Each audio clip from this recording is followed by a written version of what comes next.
नमस्कार, आप देख रहे हैं 4 पीएम और मैं हूं आपके साथ निधि तिवारी। पिछले 9 साल में तीसरी बार पाकिस्तान पर भारत ने एयर स्ट्राइक की, लेकिन ये जानकारी कभी सामने नहीं आई कि कौन-कौन वो जाबाज थे जिन्होंने सर्जिकल स्ट्राइक, ऑपरेशन बालाकोट और ऑपरेशन सिंदूर में जान की बाजी लगाकर देश की आन बान और शान के लिए लड़ाई लड़ी। ऑपरेशन सिंदूर का चेहरा बन गई कर्नल सोफिया कुरैशी और विंग कमांडर व्योमिका सिंह, जिन्हें सरकार और सेना डेली अपडेट करने के लिए विदेश सचिव विक्रम मिस्री के साथ प्रेस कॉन्फ्रेंस करने के लिए उतारा। लेकिन वो लोग जिन्होंने पाकिस्तान में घुस कर मारा, उनका नाम कभी सामने नहीं आया। पर अब उन्हीं में से एक भारतीय सेना की विंग कमांडर निकिता पांडे का नाम आज हर तरफ चर्चा में है। क्यों है चर्चा में? क्योंकि विंग कमांडर निकिता पांडे वो है जिन्होंने ऑपरेशन सिंदूर और ऑपरेशन बालाकोट जैसी बड़ी सैन्य कार्रवाइयों में अहम भूमिका निभाई थी। लेकिन अब उन्हीं जाबाज अफसर को सरकार के खिलाफ सुप्रीम कोर्ट का दरवाजा खटखटाना पड़ा है और फिर सुप्रीम कोर्ट ने भी इस महिला जाबाज अफसर के पक्ष में फैसला सुनाते हुए सरकार को नोटिस जारी कर दिया है और खूब कायदे से सुनाया है। क्या है पूरा मामला, आज इस पर चर्चा करेंगे। तो इस चर्चा में हमारे साथ मौजूद है प्रोफेसर अखिल स्वामी सर।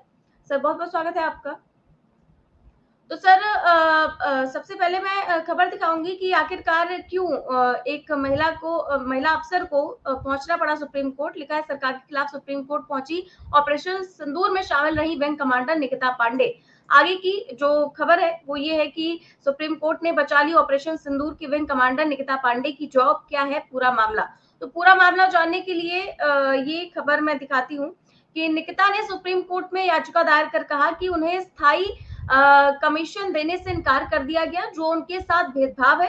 2011 में एसएससी के जरिए वायुसेना में शामिल होने के बाद उनकी सेवा को 10 साल बाद बढ़ाकर 19 जून 2025 तक कर दिया गया था।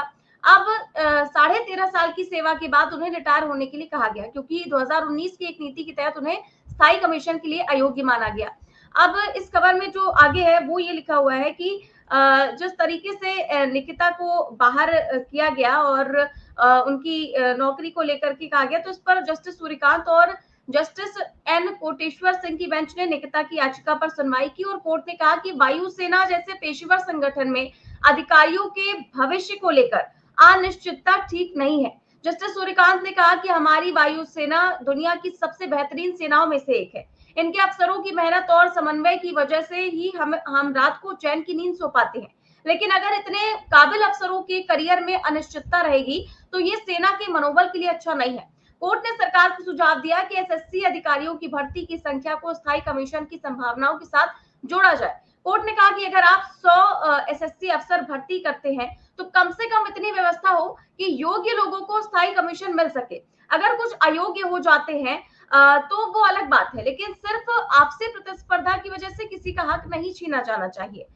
इसके बाद जो इनकी तरफ से वकील पेश हुए थे, उन्होंने जो कुछ तमाम दलीलें दी और साफ तौर से कहा कि ये भैया ये जो है भेदभाव है, उनके साथ भेदभाव किया जा रहा है। तो फिर सुप्रीम कोर्ट ने कहा कि न्यायमूर्ति सूर्यकांत और न्यायमूर्ति एनके मेनन सिंह की पीठ ने केंद्र सरकार से स्पष्ट पूछा कि अब तक विंग कमांडर निकिता को स्थायी कमीशन क्यों नहीं दिया गया।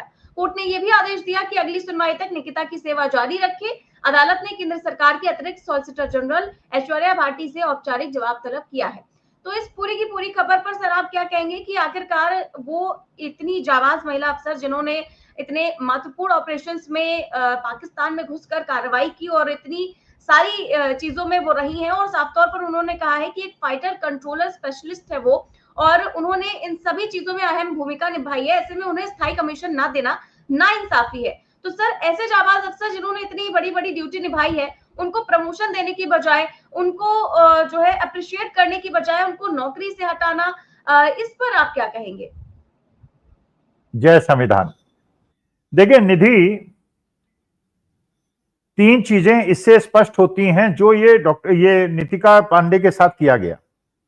पहली चीज ये क्लियर होती है कि मोदी जी अपने सामने किसी भी सैन्य अधिकारी को, वायुसेना के अधिकारी को कोई महत्व नहीं देना चाहते। वो हर जगह खुद चमकना चाहते हैं। और जो आपने देखा उसका प्रत्यक्ष प्रमाण देखा कि वो एयरफोर्स ऑफिसर की ड्रेस पहन के वो हर पोस्टर में हर जगह दिखाई पड़ रहा है, कोई सैन्य अधिकारी दिखाई नहीं पड़ रहा। सारा श्रेय वो लेना चाहते हैं, नंबर एक। नंबर दो, मोदी जी के लिए हिंदू मुसलमान कोई वैल्यू नहीं रखता। ये हिंदुओं को भी समझ लेना चाहिए। इस निर्णय से हिंदुओं को भी समझ लेना चाहिए, ये केवल सोफिया कुरैशी का प्रश्न नहीं है जो happen to be a Muslim but a air force officer, उसका अपमान किया। और अब ये जो प्रोफेसर अली खान ने कहा था, आज बात वो प्रूव हो रही है, जो बात उन्होंने ट्वीट की थी वो बात प्रूव हो रही है। आज के तारीख में एक हिंदू महिला को, एक सवर्ण महिला को इस बात का दंड दिया गया कि वो ऑपरेशन सिंदूर और बालाकोट में दोनों जगह इन्वॉल्व थी। अब आप निधि खुद सोचिए, जरा कॉमन सेंस से सोचिए, जो ऑपरेशन बालाकोट हुआ या ऑपरेशन सिंदूर हुआ, ये बड़े महत्वपूर्ण मिशन थे, बहुत इंपॉर्टेंट मिशन थे देश के लिए। देश ने पाकिस्तान को 2 बार रौंदा, हम मानते हैं दोनों बार रौंदा। हजारों एयरफोर्स ऑफिसर्स होते हैं, उन ऑफिसर्स में अगर निकिता पांडे को चूज किया गया, इसका माने she is a competent officer. भाई अच्छी ऑफिसर हैं तभी तो बालाकोट में भी उनको चूज किया गया और ऑपरेशन सिंदूर में भी चूज किया गया। इसका माने एक सक्षम महिला है। तो एक सक्षम महिला को आपने नौकरी से क्यों निकाला? इसका मतलब यह है कि आप प्रायोरिटीज आपकी डिफरेंट है। हो सकता है विंग कमांडर निकिता पांडे की बैकग्राउंड, उनकी फैमिली बैकग्राउंड आरएसएस की ना हो, क्योंकि आज तो वाइस चांसलर आरएसएस के लोग देख देख के चुने जा रहे हैं। नॉन पीएचडी जो है वाइस चांसलर बन सकते हैं, प्रोफेसर बन सकते हैं। तो ऐसी स्थिति में जो एससी एसटी के रिजर्वेशन को खत्म करने के लिए जो लिटरल एंट्री और सीधे अपने लोगों को घुसाया जा रहा है, हो सकता है कल एयरफोर्स और आर्मी में भी ये पता चला है कि किसके परिवार के लोग कांग्रेस में कभी रहे हैं या सपा में रहे, आरजेडी में रहे, उनको एयरफोर्स और आर्मी में न जाने दिया जाए। वहां भी सारे के सारे लोग आरएसएस वाले बैकग्राउंड के जाएं। अब वो हवाई जहाज कैसे उड़ाएंगे? ऑपरेशन सिंदूर सक्सेसफुल हुआ, बालाकोट सक्सेसफुल हुआ, क्योंकि अभी तक हमारे देश की सेनाएं बिना धर्म और जाति को मानते हुए एक युद्ध करती हैं। तो निकिता पांडे के मामले में देखिए ये बात बिल्कुल स्पष्ट है कि जो देश की बेटी ऑपरेशन सिंदूर में शामिल है और अभी 15 दिन पहले यह घटना घटी है और उसको इतनी जल्दी आपने दंड दे दिया। भाई आप ये कहिए ना कि किसी आदमी को अपने जीवन में और काम होने के, जब नौकरी से निकाला उसके 20 दिन पहले उसने एक सक्सेसफुल मिशन को अंजाम दिया है। तो या तो सक्सेसफुल मिशन में ना होती तब उन्हें नौकरी से निकाला जाता, तो उन्हें अक्षम माना जा सकता था। सक्षम थी इसलिए ऑपरेशन सिंदूर में थी, फिर उन्हें नौकरी से क्यों निकाला गया? तो देखिए अब तो भारतीय जनता पार्टी की स्थिति पता नहीं, आगे आप क्या क्या डिस्कस करेंगी मुझे नहीं पता। बिल्कुल आपने सही कहा सर, लेकिन यहाँ पर जो महिला अफसर की बात हो रही है उनको सुप्रीम कोर्ट जाना पड़ा अपनी नौकरी बचाने के लिए। ये भी बहुत बड़ी बात है कि आखिरकार हमारी सेना के साथ, सेना की जाबाज अफसर के साथ ऐसा क्यों हुआ। और इस पर जो है मैं ये भी दिखाती हूँ कि उनके वकील ने क्या सवाल उठाए। यहाँ पर जेंडर इक्वालिटी की भी बात सामने आई है। निकिता की ओर से सीनियर वकील मेनका गुरुस्वामी और वकील आस्था शर्मा ने कोर्ट में दलील दी कि निकिता को उनकी रणनीतिक योग्यता और अनुभव के आधार पर ऑपरेशन सिंदूर के लिए चुना गया था। उन्होंने ये भी कहा कि 1992 से महिलाएं वायुसेना में शामिल हो रही हैं, लेकिन आज भी उनके पास सिर्फ एसएससी का विकल्प है, जबकि पुरुष अधिकारियों को स्थायी कमीशन का मौका मिलता है। निकिता ने तर्क दिया कि जब तकनीक और हालात इतने बदल चुके हैं, तो 30 साल पुरानी नीतियों के आधार पर महिलाओं को स्थायी कमीशन से वंचित रखना गलत है। अगर वो हर तरह से योग्य है तो सिर्फ जेंडर के आधार पर भेदभाव क्यों हो रहा है?